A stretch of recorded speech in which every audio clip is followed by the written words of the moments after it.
Les premières communautés chrétiennes du 1er siècle croyaient que Jésus existait avant même sa naissance humaine.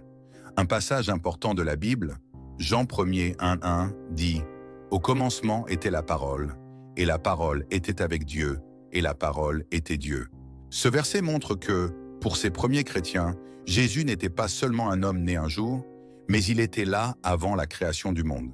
C'est ce qu'ils pensaient d'après les documents chrétiens anciens. Aujourd'hui, la foi des chrétiens repose sur celle des premiers croyants, comme on peut le voir dans les textes du Nouveau Testament. On ne peut pas comparer le Jésus du 1er siècle, qui est vu comme préexistant et divin, avec le Jésus du 7e siècle, Issa, décrit dans le Coran comme un simple prophète. Je ne veux pas ici prouver que Jésus est éternel, mais je veux simplement montrer que, selon les premiers chrétiens, Jésus existait avant son ministère terrestre.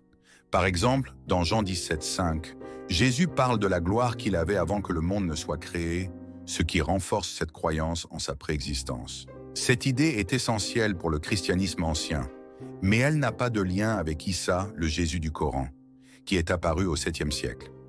Le Coran, écrit 600 ans après les événements de la vie de Jésus, donne une vision différente et ne peut donc pas expliquer historiquement ce que croyaient les premiers chrétiens.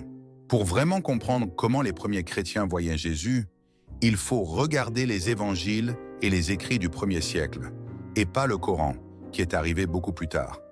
Les récits des évangiles montrent bien que les premiers chrétiens croyaient en la préexistence de Jésus, une idée qui n'existe pas dans la description coranique du Jésus des musulmans, Issa. Les croyances sur Jésus dans les premiers temps du christianisme sont claires et bien documentées, tandis que l'Issa du Coran reflète une vision plus tardive et différente.